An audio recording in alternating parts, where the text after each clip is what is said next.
Welcome to Downtown Sports. My name is Downtown Stephen Brown, and in today's video, guys, I want to go over some news and some notes and highlight some players that have been playing really good for the Toronto Maple Leafs for the last little while because the last couple of games have been awesome.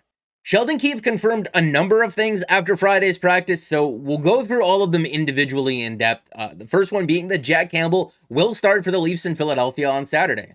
And this will be Campbell's first start since suffering that rib injury towards the beginning of March. And when that injury first happened, they framed it in a way that said, oh, this is something that's recently been bothering him, and he just aggravated it in that last game, and that's what's caused him to miss the last 4 weeks, basically. But if you're looking at Jack Campbell's game logs throughout this season, through the first 20 games, he had a .942 save percentage, and then in the following 20 games, he had an .885 save percentage. And in that game against Minnesota, I can't remember who pointed it out on Twitter, but there was a play where someone crashed into him really, really hard going towards the net.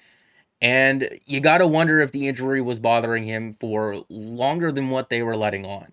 You've heard me talk about this stat about a million times now, but going back to March the 20th of last year when he had come back from injury and took over the starting role from Frederik Andersen, who was also injured at the time, all the way through the playoffs until December the 1st of this season, he played in 44 out of a possible 55 games and had a .932 save percentage. And by not trading for a goalie at this year's trade deadline, the Maple Leafs have doubled down on Jack Campbell as their goaltender. And knowing the importance of this year, I can't believe that Kyle Dubas would bet the entire season on this guy if he wasn't confident that the rib injury was playing a factor into those numbers and that Jack Campbell is going to come back and just play well. Erik Källgren has come in and played some really good games for this team, but the Maple Leafs have had subpar goaltending for like the better part of 3 months now, and it's frustrating to see what this team has been and what it might be if the goaltending continues to be subpar versus what it could be if they just had a guy in there that has like a .910 or a .915 save percentage, especially because they've been a lot better defensively over the last while as well. Before we move off of the goaltending, it was announced the other day that Peter Mrazek will be out for the rest of the regular season, and the question was promptly asked if we've seen him play his last game in a Maple Leafs uniform, and that's not a question that I could tackle in today's video, but it's a question that I will pose to you guys. What do you guys think? Let me know in the comment section. The next thing here is that Nick Abruzzese will make his NHL debut tonight against the Philadelphia Flyers. We'll talk about the decision to not play him against the Boston Bruins and the Winnipeg Jets a little bit later on, because I do want to talk about that fourth line, and that's more than likely where he'll play tonight against the Flyers. I mean, he's 5'10", 174 pounds, so he's a bit of an undersized player, but he's 22 years old, and he did play for the U.S. national team at the Olympics this season and had 4 points in 4 games for them. He's been a top prospect at the college level for a number of years now. I don't know too much about his game, but from people that have watched him, they say that he's a very smart, very skilled forward, has some top 6 potential there. Maybe we don't see that this year, but I hope that he plays well. And the last thing here is that Jake Muzzin will join the team on their upcoming 4-game road trip. And today, Friday, was the first time that he participated in full practice without wearing a red non-contact sweater. He's not going to play tonight against the Flyers. I don't know if they play him in either of those games in the back-to-back coming up against the Florida Panthers and the Tampa Bay Lightning. I would look towards the end of next week to see him get back into a game. I don't know who he's going to play with. We'll talk about the D pairings a little bit later on in this video, but you got to remember the last time that Jake Muzzin came back from a concussion, there was a game against the Seattle Kraken where he went for a hit along the boards and was a little bit hesitant, and it didn't look very good. He came down really hard on his arm, and he talked about needing some time to feel things out, to get comfortable, to play his style of game. So when he does come back towards the end of next week, I don't want people freaking out if he's not very good in his first game or two.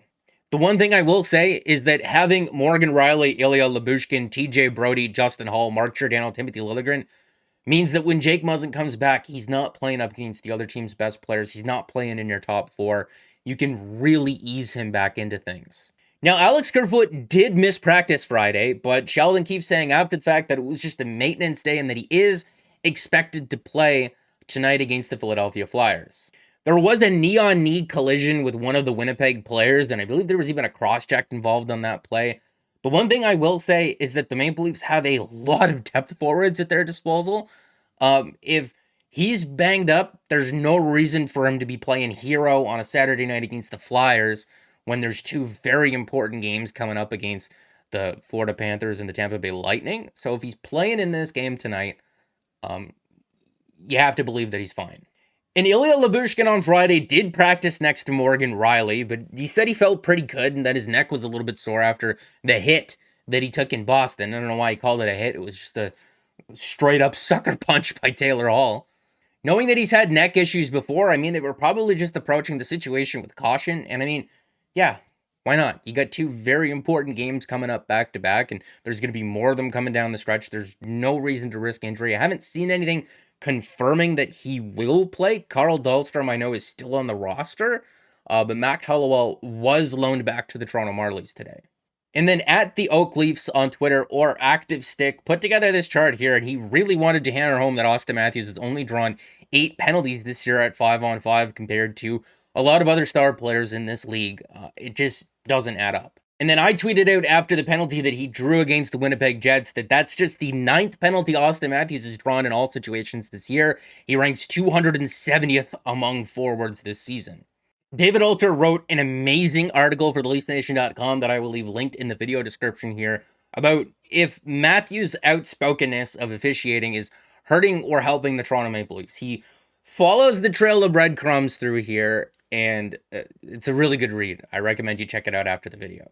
But while we're talking about Auston Matthews, he hit 50th for the first time in his career the other night, and he's got 43 goals in his last 45 games played, including 72 points. I don't know, man. There's only so many things that you could say. That's just so stupid. That's so stupid. And he plays it for the team. Oh, man. And if you're looking at things in all situations since the beginning of November the 1st, because Matthews missed the first couple of games of the year with wrist surgery, he's just 1 point back of Leon Draisaitl and Connor McDavid. And in terms of the goal-scoring race, again, it is Auston Matthews and then everybody else. And he's doing all of that while producing amazing defensive results for the Maple Leafs this year. He is scoring from all different areas of the ice. He is the first man in on the forecheck sometimes. He's just, I don't know, man. Connor McDavid is Connor McDavid, but Auston Matthews is my Hart Trophy winner right now. And this is the point in the video where I get to take a bit of a victory lap, because all I've ever said in regards to Timothy Liljegren over the last couple of years, and you can look up the videos, is why would you trade Timothy Liljegren? Don't trade Timothy Liljegren. Look at where he ranks among other guys to play in the American Hockey League at his age. Look, he's among the best of them. Just wait, just give him an opportunity. He'll play well. And I think a lot of people are forgetting that he's just 62 games into his NHL career, and he was good before the Maple Leafs traded for Mark Giordano, but, you know, some decision-making, some dumb penalties. Maybe he's not as strong in front of his own net as we'd like him to be, but since he's been playing with Mark Giordano, oh boy, it just warms my heart. This guy's been so good, and I don't know how he's not in the playoff lineup. We're going to talk about the defense a little bit more in depth coming up, but obviously I can't show the highlight, but there was a hit that he laid on Mason Marchment in that game against the Florida Panthers where he absolutely planted him on his backside, and if Liljegren wants to play like that, I mean, Mason Marchment's not a small guy. I don't know how Liljegren is not in your playoff lineup. If we're looking at Liljegren's numbers since the beginning of the new year against elite competition, in terms of the shot attempt share, he is controlling the majority of those when he's on the ice. In terms of the dangerous Fenwick 4, he's also winning that battle, but relative to the rest of his teammates, it's not the strongest, but it's also not like he's playing a whole bunch of offensive zone starts either. And then in the 5 games since they acquired Mark Giordano, playing up against the other team's best players, and mind you, this includes games against the Boston Bruins and the Florida Panthers, the best Maple Leafs defenseman in terms of the shot attempt share, the best Maple Leafs defenseman in terms of the dangerous Fenwick 4, which measures the quality of unblocked shot attempts, and he's doing all of that, playing a large defensive role for this team. I don't know what Timothy Liljegren is in my playoff lineup right now, and if you were to break up him and Giordano for anybody else, you're insane right now. Mark Giordano and I went to the same high school. He came back and visited as an alumni. Obviously, not at the same time. I'm 24, he's 38. But I've wanted him to be a Toronto Maple Leaf ever since I was in high school. And I remember writing assignments for English classes about, hey, this is why they need to trade for Mark Giordano. I want him to be a Toronto Maple Leaf so bad. And, you know, he's finally a Toronto Maple Leaf. And I just get to watch this guy who I wanted to be on the team for years now. And he's playing so damn good. So damn good. If you can't tell, I've been really enjoying the Leafs over the last little while. Another guy that I want to highlight that's played very well since the beginning of the new year is Justin Holl. But specifically, since he's been paired with TJ Brodie, he's added some physicality to his game, and that's been something that we've been dying to see from him for a very long time now. And I mean, more often than not, him and Brodie match up against the other team's best players, but they've been sharing that responsibility with Giordano and Liljegren as well, and Riley and Lyubushkin, and that's what I said before the trade deadline. I wanted the Maple Leafs to acquire somebody that could allow them to not have to lean on Jake Muzzin and Justin Holl to be their only option as a shutdown pair. I wanted those minutes spread out, and they're spreading them out, and they've been better defensively over the last little while than they've ever been before. They beat the Boston Bruins and the Florida Panthers. All that, like I said, I'm enjoying this team so much right now. Please let it last. Please let it last. The last thing that I want to talk about here is the Maple Leafs' fourth line, because I believe it was the game against the Florida Panthers where they weren't even on the ice for not a shot on goal, a shot attempt. An attempt. Like, not even one that, like, missed the net by 30 feet. They didn't even do that. And that's just, it's not acceptable. And you scratch Wayne Simmonds against the Boston Bruins, and that was one of the most physical games of the entire season. And if he can't get in the lineup for that game, how is he in your playoff lineup? But you play him against the Winnipeg Jets because you're expecting some bad blood, you know, between the last game that happened between the Jets and the Leafs. They played each other 10 times the year before that. And yeah, that's the way the Wayne Simmonds can make your playoff lineup. Just play like that.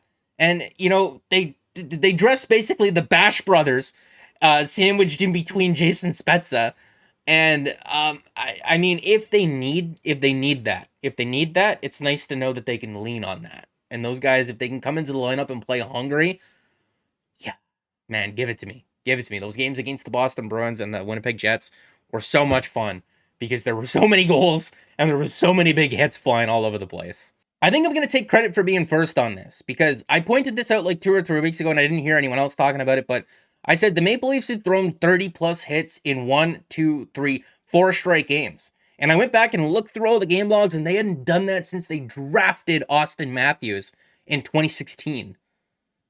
This is a team that is playing angrier. They are pushing back, and it's not just guys like Kyle Clifford and Wayne Simmonds or Ilya Lyubushkin or the guys that you would expect it from. This is a top-down mentality. This is Auston Matthews, you know, kind of sending a message and saying, we're not putting up with this anymore.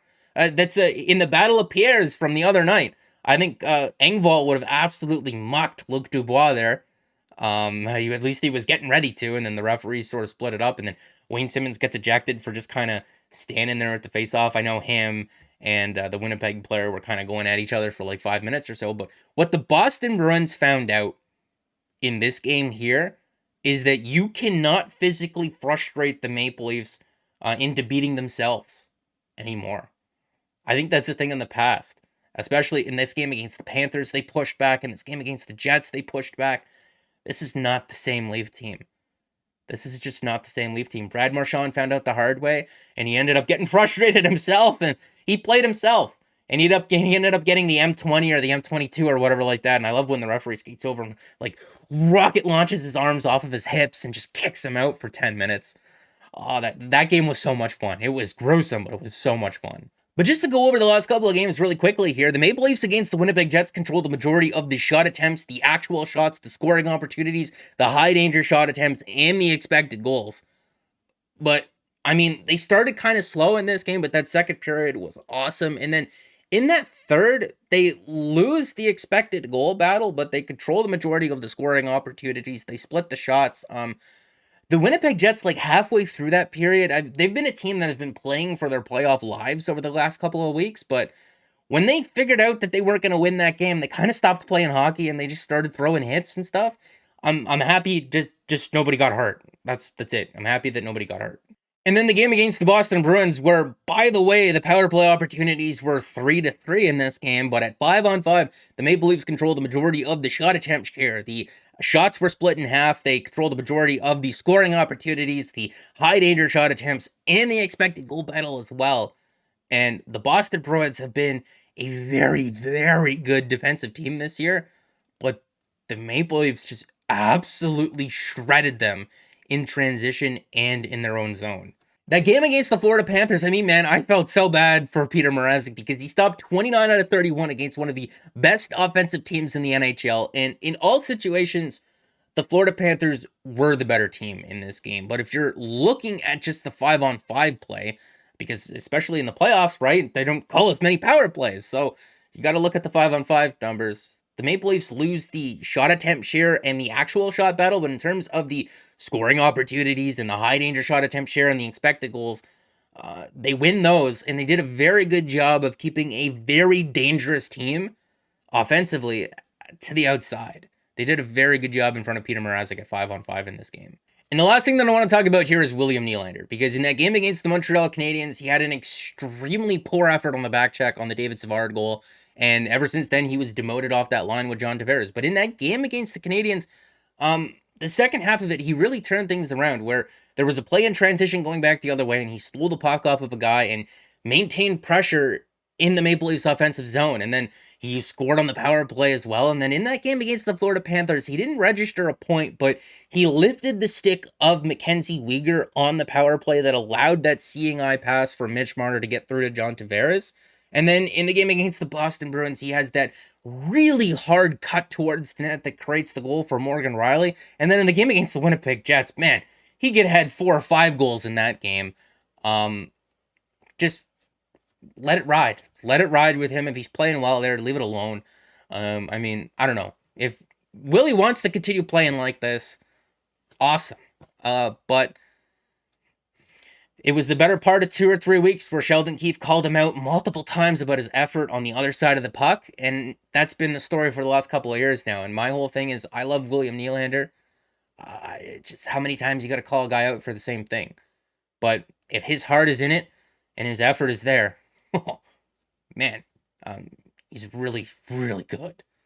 I know this video is really long. Just consider it like an entire pregame show almost for tonight's game and maybe even the next couple. I'm sorry that I haven't been able to upload as much as what I would like to. I've just been really busy with school the last little while. I graduate at the end of this month, and it's crunch time in the semester with a lot of assignments coming due. And I started an internship at TSN at the beginning of May, so I'm really hyped and excited about that. There's a lot of big things happening, and I just want to say thank you guys for being here with me through this entire process. I could not have done it without you. So when I say that I do love you and I do appreciate you, I really do mean it. So make sure to like the video if you did like it, and subscribe for more, because more is always on the way. And guys, I'll see you again in the next one.